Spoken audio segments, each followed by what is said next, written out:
You're listening to the RMPodcast, the official podcast of Red Moon Productions. Here are your hosts, Brandon Davidson, Keith Cheatham, and Sean Sebastian. Enjoy.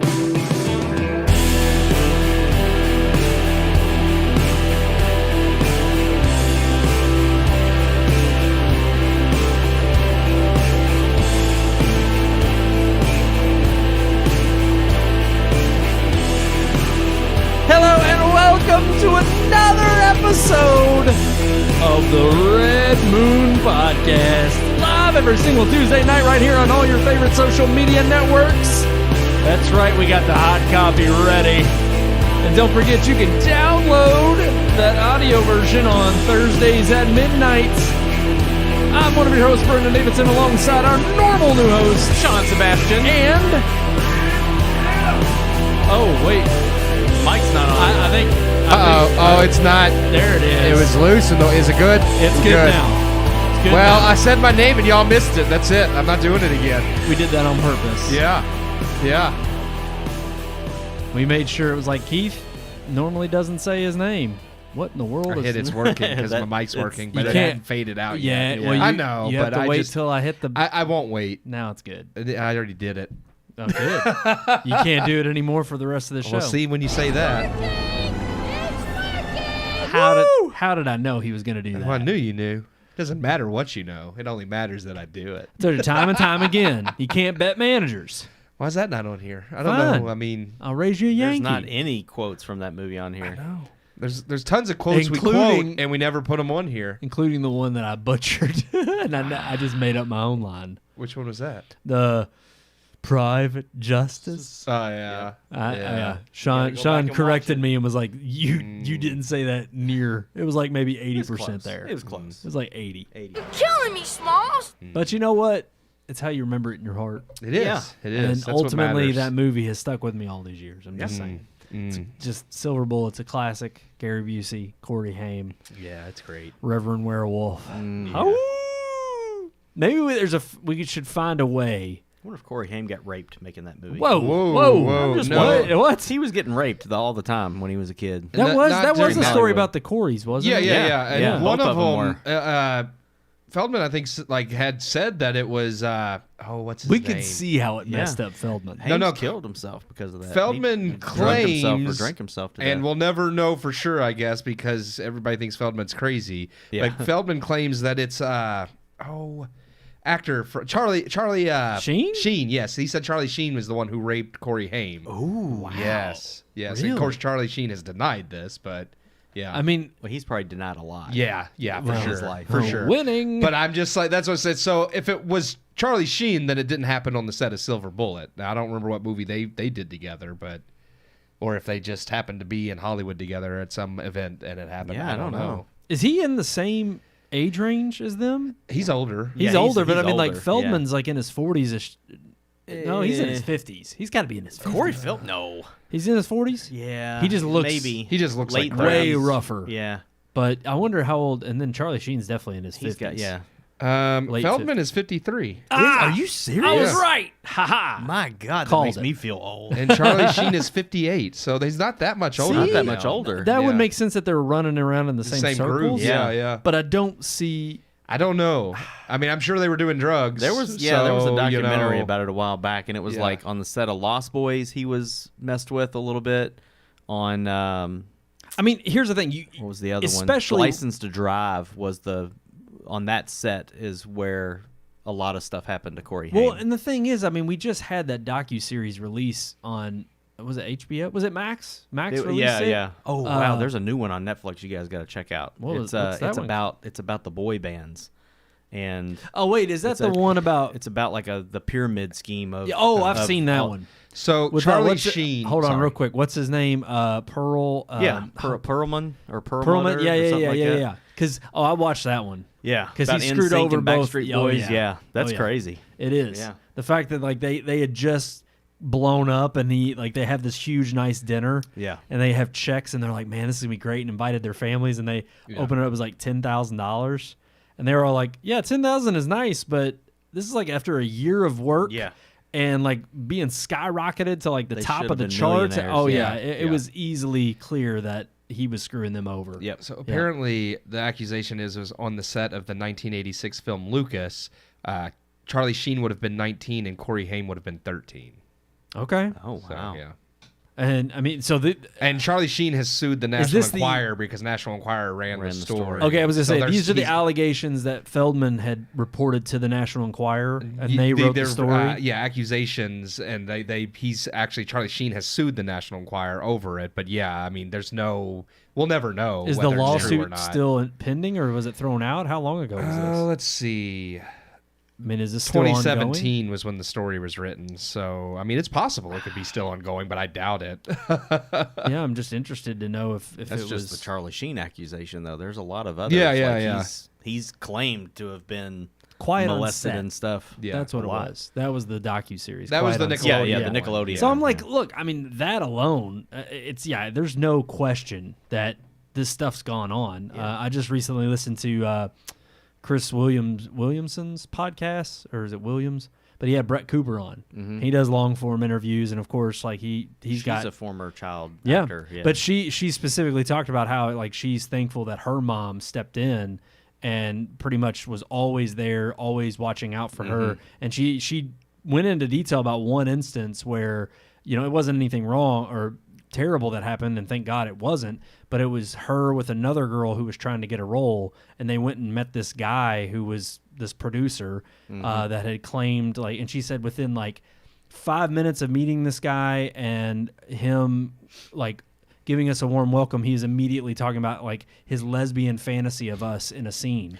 And I was just I've heard that Yeah. podcast. Yeah. yeah. Or she talked about the same thing on her show. Oh, okay. At one point, because I've heard her talk about all. But of it was that. just Yeah. crazy because I'm like, as she's saying it, I'm like, yeah, Yeah. it's not been a mystery. It's only now that things are coming to light, and even then, it's like, okay, but one, is it too late, and also is this is clearly still going on to some degree. Yeah. And there's clearly actors involved that perpetrate it and have continued to permit it and allow it and without standing up. So, I mean, look, you can only breathe so much light onto it, but is it any question that Hollywood is a cesspool when it comes to, you know, exploitation of minors? And it's just, it's awful. It's terrible news. And yeah, that's not the way you want to start off a show. It's not. I mean, It's not. this movie is it exploited Hugh Jackman. I feel. Yeah. Like for sure. It's going to in a way that he wanted Right. to. till he's 90. Till he's 90. That's right. Of course, we're talking about the huge blockbuster that is Deadpool and Wolverine. Yes, indeed. He's already. Look, I can show it. Oh wait, got- no, hold on. Did you get that on Twitter? yeah. Yeah, Ryan Reynolds. I was saying, I saw Posted it. someone post that on There's there. Ryan Reynolds shared I it. didn't know Yeah. he. Oh my They're eating ice god! cream together. It's great. Yeah, as you can tell, Sean absolutely loved this. Oh Yeah, yeah, yeah. we're gonna get into that. Yeah, we're gonna talk about it. We got our official review. Of course, it just destroyed the box office. Indeed. Probably looking at destroying. I read today. I think it was Discussing Film that posted it. Said it's no doubt going to break $1 billion by next week. Which is crazy. So wow, yeah, 2 weeks. Yeah, 2 weeks out on the market and already busting $1 billion. Yeah. I mean, raked in over $400 million in I think its that's first only weekend. the second R-rated movie to ever break $1 billion. Was the Joker's the first. because the first one didn't. No, It the capped first out two at- didn't. The yeah. first two were both around seven. One was 750. One was like 760. So they were all around. They both were around. It's the first Deadpool movie to break $1 billion, but it's Right. only They- like the second I R-rated. thought they movie, said I that it think, was to ever break $1 billion. the highest grossing R-rated movie in the first weekend. It is what they- now. It did break that. We'll read those. Oh, through the opening, records. yeah, opening weekend. Opening weekend. Yeah. But I mean, Joker's technically the highest grossing R-rated film of all time currently, but Yeah. that might. it'll get that might eclipsed. change, yeah. It seems like it's rapidly going to be outpacing that. Yep. Which you have to eat your own words, though, Keith. And I was right there with you last week. We both claimed we thought that this film was going to do great. We didn't think it was going to do this well. We thought it was going to cap Not right out. out at the gate. Yeah, No, we both yeah. said though that it was going to fall Around within 800. the. I thought it would do more than the first 700-800. two. Yep. I think I said Million, around yeah. 800. I thought it would do better than the first two. I didn't think it was going to break $1 billion. No, same. Yeah. And I mean, it's just. Well, you know, we got a review. You know, it's okay. I mean, We can give our opinions and tell y'all what we think of it and in greater detail, and basically leave you all to surmise. That's no is it worth it? I was spoilers. going to say it's the second time Disney's made us eat our words because Inside Out too. But I mean, Avatar. But Well, Avatar 2 I did. was. I did not think 2 That's was going to true, be but nearly I as didn't big. account that to Disney, but technically that was a Disney release. So yeah, Yeah, but, Way of Water was huge. in the sense that both Pixar and Marvel have been tanking so badly, and the fact that they actually released we'll hear. I mean, I'm happy to eat my words when it deserves to be well received. We'll get a spoon and a bowl and start eating. No. I'm just kidding. Well, Let's without do it. further ado, here is our review of Deadpool and Wolverine.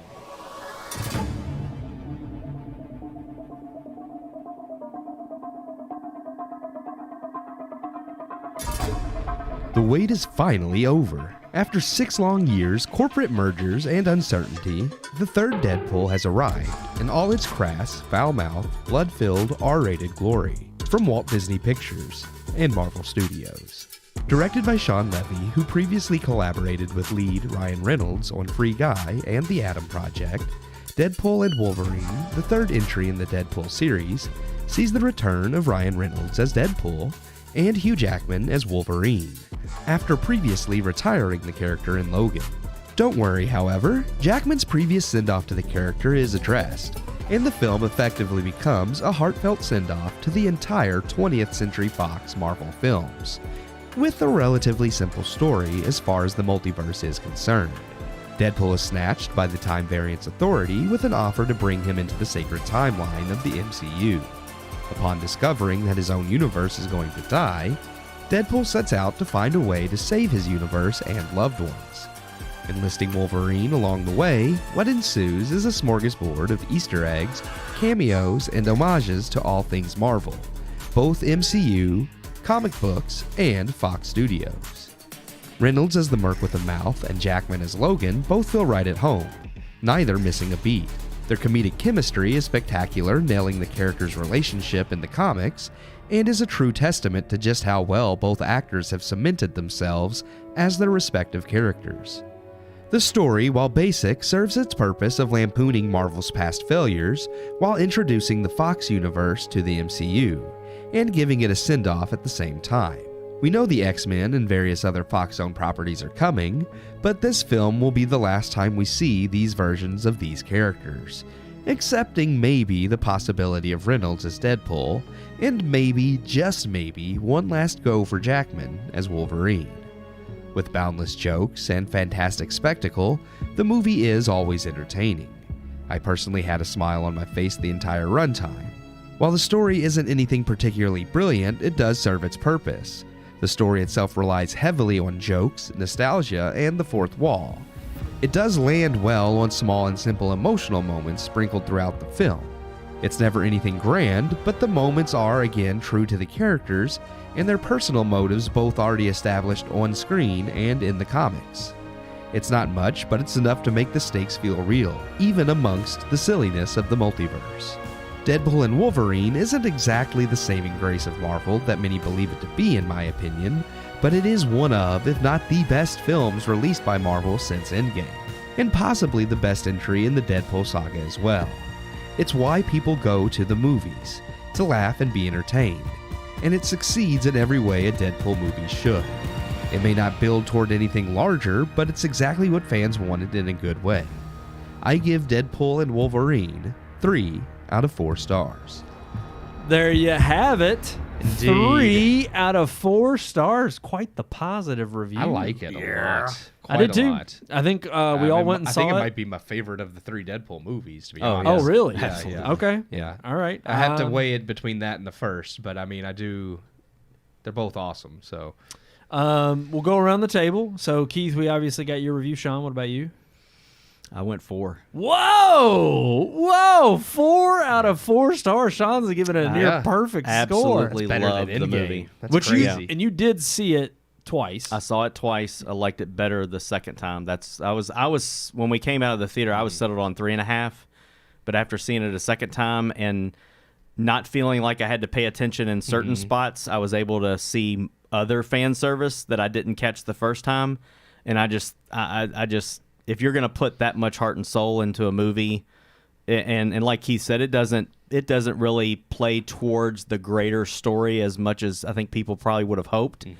But for what it is, I feel like it's a perfect movie for Deadpool. Like, it's better than the first two. It's the best movie since Endgame that Marvel's put out. And the first two Deadpool movies were funny. They were true to the character.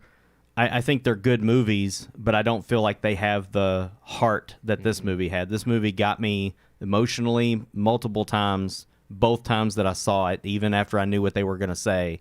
It landed every time. So I walked out thinking this is just a perfect movie. Yeah, I love it. I didn't even give Infinity War or Endgame 4 stars, so that's why I wouldn't go like that. I think this for- is this is the only for It's- you. This is the only yeah. 4-star movie. Yeah, in the I MCU. actually on Saturday I didn't have nothing to do, and I watched Infinity War and Endgame back to back. Yeah. And then went and saw Deadpool again with my dad on Sunday, and I was like, I like this movie almost better. Yeah. Wow. Oh, wow. Yeah. Yeah. I actually settled in the same spot as Keith with the official review. I settled on 3 out of 4. Thoroughly enjoyed it. Going to see it Thursday night, midnight release. Say his midnight release. It was close enough. But it was one.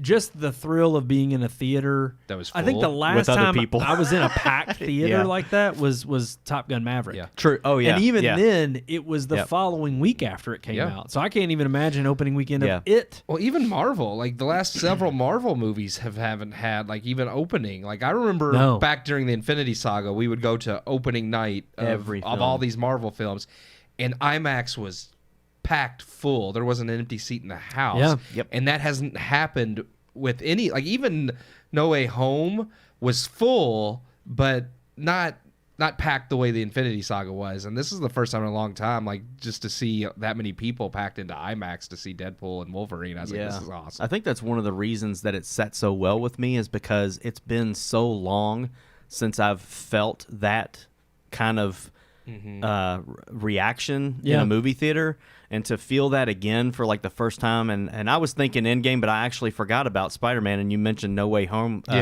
while the review was going, and I'm like, yeah, that was literally the last movie that had any moment where people clapped and really cheered and gasped and were truly surprised.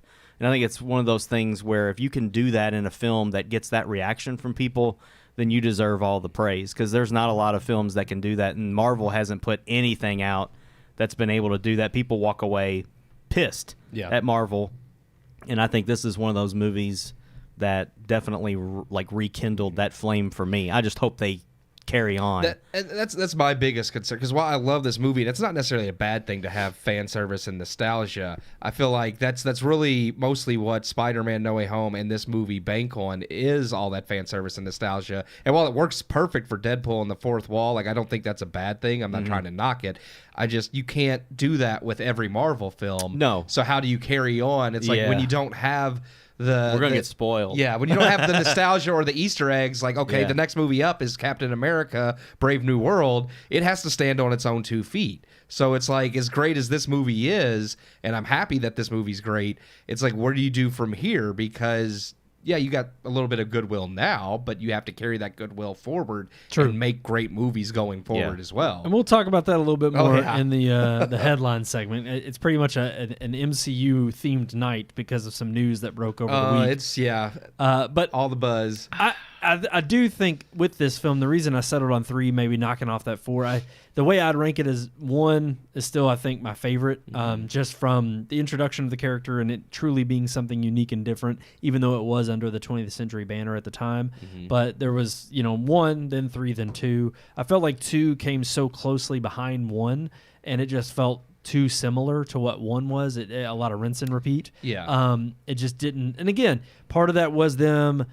I can't remember if 2 came out post.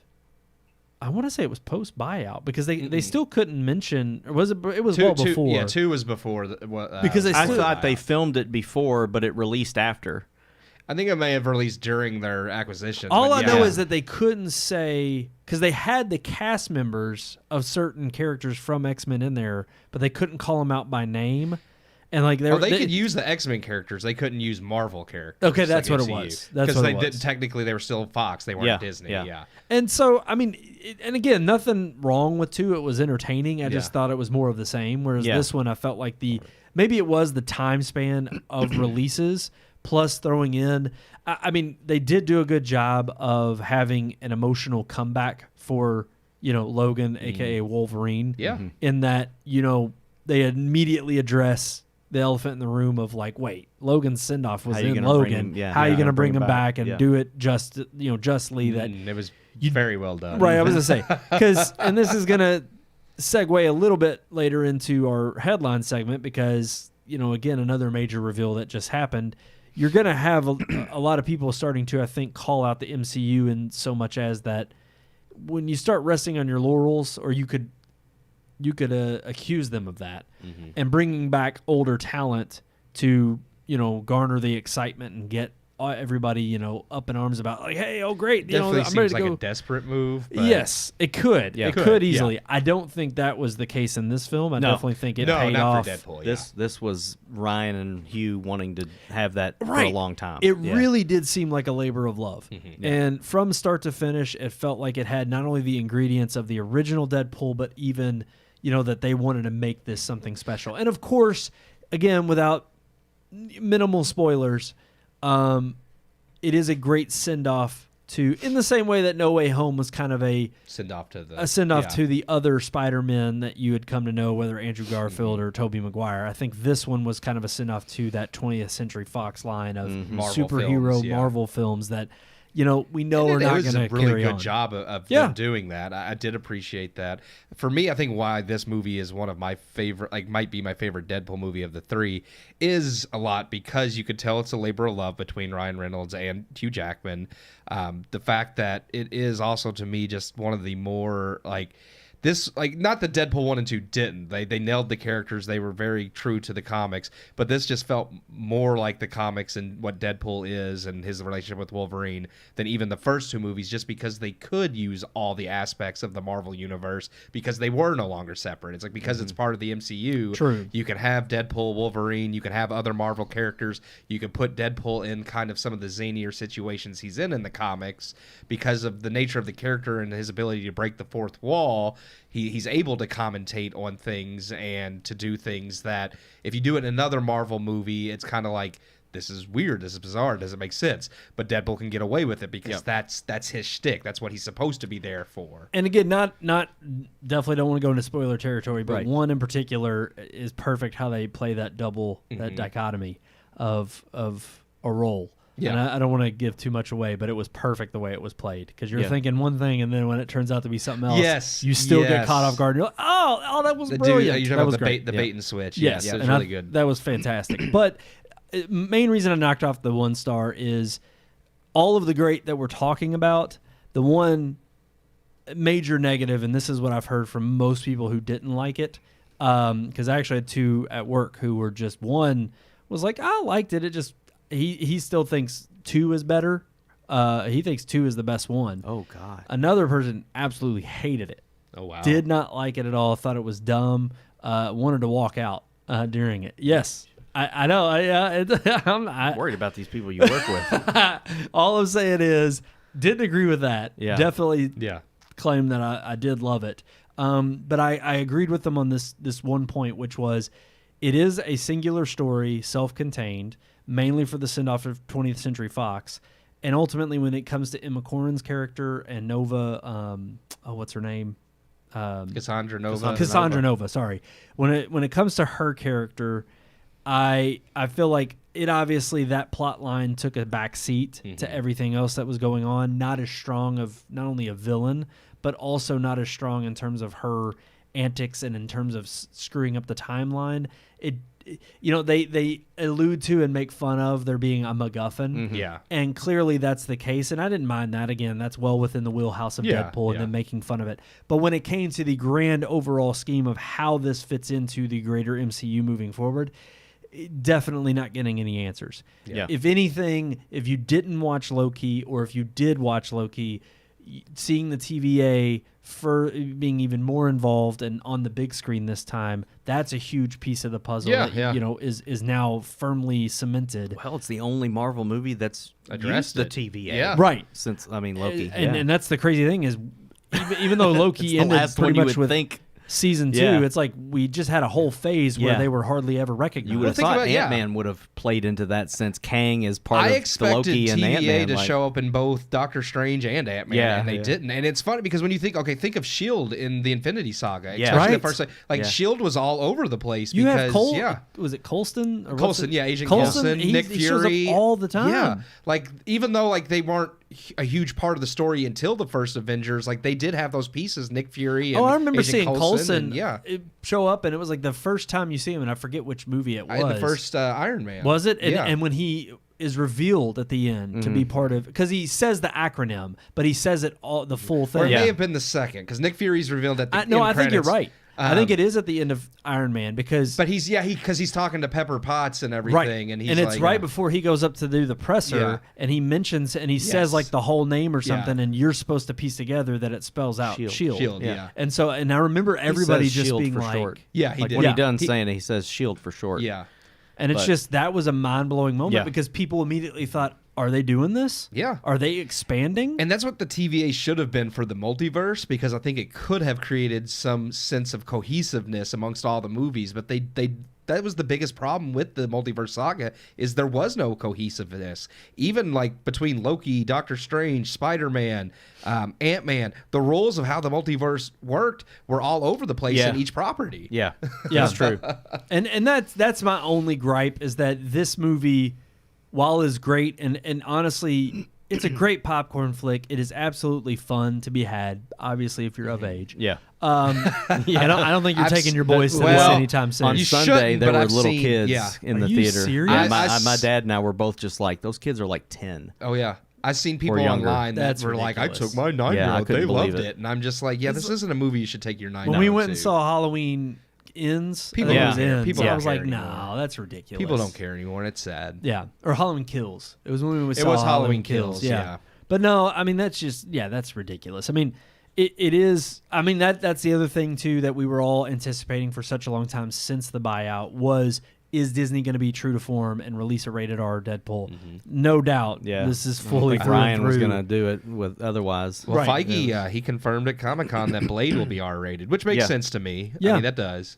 But I do ultimately like this film. It just, in the greater scheme of things, won't really hold up as far as being pivotal for the MCU. Unfortunately, yeah. It ultimately is just another instance in the Deadpool franchise. And even then, you could argue if Deadpool pops up in other aspects of the MCU and Ryan Reynolds returns as that role, which I think is a given, I don't think... I don't know if we're going to see another Deadpool movie. Yeah. And that may be saying, oh, that's Reynolds ridiculous. claims if- there's not going to be a Deadpool 4. He said his family will divorce him if he makes another Deadpool. but you expect an actor to say, I'm not doing anymore. Yeah. So, I mean, But it's we'll just see. crazy because, I would agree. I think, one, end on a high note, but two, it is a character that if, again, you get so much of, and there's only so many kind of shticks and fourth wall and jokes, crap and sex jokes humor that you Right. could throw in there that you're just like, okay, seen this enough, had enough. I'll say I recently watched 1 and 2 before the third one came out, and it's like they ramp up from movie to movie, first of all, but it's just like when you think there's nothing else they could say, no, Yeah, they they find something find- else to say. And that's part Yeah. of the ingeniousness of the writing. Yeah, I it's mean, very good this dialogue, one yeah. had like 5 writers, and we know how much of a fan Ryan Reynolds is Yeah. to make sure it's done right. Yeah. I just Well, he was one of the writers, so Right. that Yeah. makes sense. Yeah, but I just don't. I don't know. It could be one of those things where I'm saying this now, and I'm like, the movie's gonna make $1 billion. Oh, yeah, and, yeah. and they know immediately if Ryan came to them with an idea tomorrow, they'd be like, do it. Yeah. do it. Deadpool's a Greenlit. character I think works better with other Marvel characters anyway. Like the first 2 Deadpool movies were great, but having him interact with Wolverine like really like just helps. And then like there's a run of Deadpool comics where he's like buddying up with Spider-Man, and if they did a Spider-Man Deadpool movie, that would be hilarious. I just want to know how those would work. Where, I mean, in the rated R films, he's able to say what. he Well, would if you say, make it a Deadpool, like but if Deadpool it's- and Spider-Man, it can be rated R. That's true, but if he ever was to appear in an Avengers film or That's with the honed X-Men, they would have to make it. I mean, those are all PG-13, but it's still. They do the same thing in the comics. Like even in some of the comics, like he'll have like a speech bubble that'll be like like it's just symbols instead of a word, and he'll be like, "What the heck? Why is this?" Like it's just he just makes fun of the like, fact will they that beep it out, or will he just make fun of the fact that he's in a PG-13 movie and has to turn it down? Off once if he pops it, like, and when I say once, I mean like if it's a huge film like Avengers where it's like he's got to be a part of it. Yes, they could easily pull that off. I think it is weird because you can't have one or the other. You can't really have.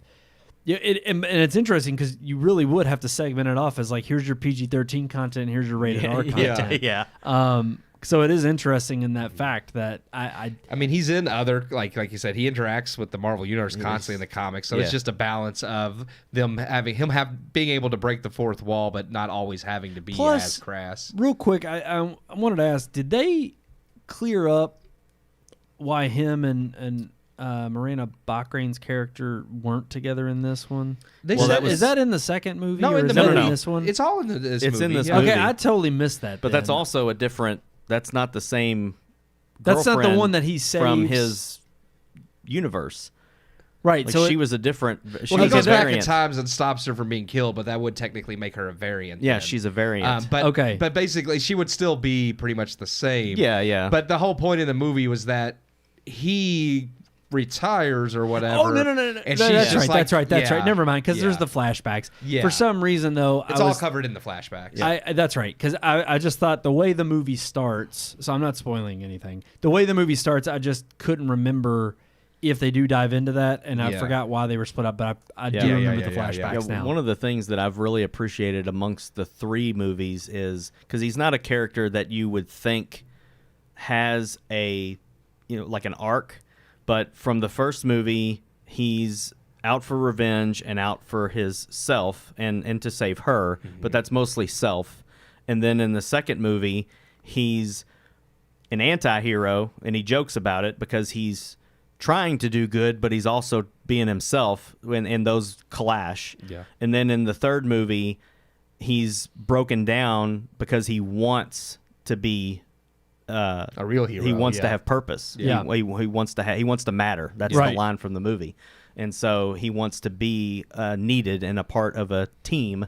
And I think that's an awesome arc for an anti-hero, which is what he's kind of supposed to be, to go from a selfish, a-hole to, well, now he's got some friends and they want him to join, but he's still trying to pull away and doesn't want to do that, to now, no, I need to be a part of a team. I need to team up with somebody. I need to matter. I need to be needed. And I love that because I feel like Deadpool is so crass and violent and everything else that you don't expect that emotion and that from a character honestly, like that. I'll speak to that too within regard to this movie. I mean, it definitely has moments. I mean, like, no, I'm not breaking down shedding a tear, but there are definitely slower moments that, one, they don't last too long, and they also aren't rushed through. No. Both with Deadpool and with Wolverine. Yeah. And I thought both of them are well done to the extent that you would expect this kind of movie to have that kind of heart, that you wouldn't expect it, that when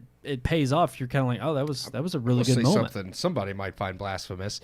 I think, even though it's so small and simply done, I think Wolverine's kind of emotional element and motivation in this movie was better and fits his character from the comics than the send-off in Logan. Ooh. Oh, yeah. No, I know, like, it's like, oh, he makes a sacrifice in Logan and he dies to save, the girl, and that's, but no, the character from the yes. comics and as he is. And I think they underpin that with the gravity of what's at stake and with the conversation between him and another character. That conversation is what cemented for me as like, you know what, that was better than Logan. It's just, and it's surmised by one line, and it was when the I don't person, want to spoil the line. I don't want to say I don't want to say who.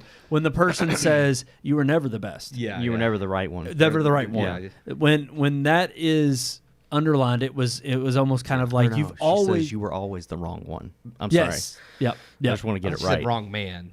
I thought she No, used a man. we don't. Yeah. I don't want to spoil too much. I don't. Yeah, No, 'cause that we've scene, already said a pronoun. That scene got me, and Well, Logan's a man. Yeah, Logan's a man. No, we said she. She. Oh, I was I was trying to keep from revealing the sex. Well, they don't know who Wolverine's the she is. Could be a Wolverine's they, moments them. were the ones that got me emotionally the most. And then Agreed. one scene towards the end of the film where Deadpool is welling up with tears in his eyes and says, "I've waited for this team up for a long time." And the way he says it, that got me too, because I'm like, so have I, dude. I've been waiting for this team up for a long time. Well, and you could tell it was a non-fourth wall moment, but it was. Yes. He's saying it to the character, but it's for the fans as well. Yeah. And I didn't know this. It was a guy at work, the one who loved it. He was the one that actually mentioned in passing. He said that because I know Ryan Reynolds has spearheaded Deadpool, but he said Hugh was the one that apparently reached out to Ryan when he knew he was thinking about doing it, and he was like, I want to come back for this. I've read that online. I didn't know how true it was because I didn't read it from like a legitimate. Apparently